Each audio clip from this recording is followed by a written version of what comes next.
Bonjour à tous et bienvenue pour cette nouvelle et dernière vidéo sur le droit d'auteur.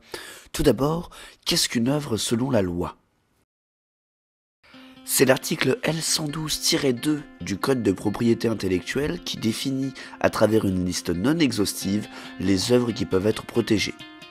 Il s'agit donc des œuvres orales, conférences, allocutions, sermons, plaidoiries, les œuvres dramatiques ou chorégraphiques ainsi que les numéros de cirque, les créations musicales, graphiques et plastiques, les photos, les œuvres cinématographiques et audiovisuelles, les dessins.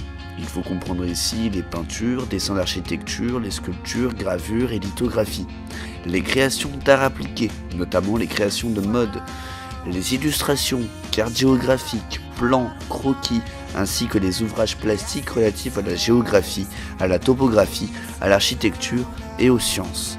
Sans oublier les logiciels et les droits voisins concernant les artistes-interprètes, les producteurs et les entreprises de communication audiovisuelle.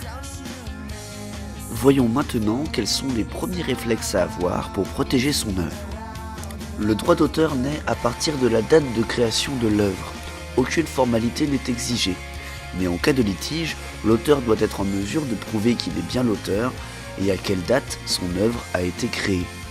Pour cela, il peut procéder soit au dépôt de l'œuvre dans une enveloppe solo à l'INPI, l'Institut national de propriété industrielle, soit au dépôt de l'œuvre chez un huissier de justice, un notaire ou une société d'auteurs, ou alors en s'envoyant la trace écrite de la création de son œuvre par lettre recommandée avec accusé de réception.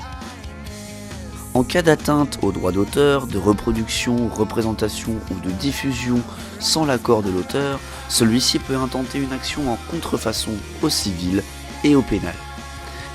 L'atteinte au droit moral ou au droit patrimonial de l'auteur peut être sanctionnée jusqu'à 300 000 € d'amende et 3 ans d'emprisonnement.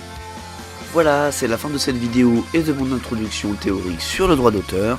Merci de m'avoir suivi jusque-là et n'hésitez toujours pas à liker, commenter et surtout partager ces 3 vidéos. Je vous rassure, les prochaines vont devenir progressivement pratico-pratiques.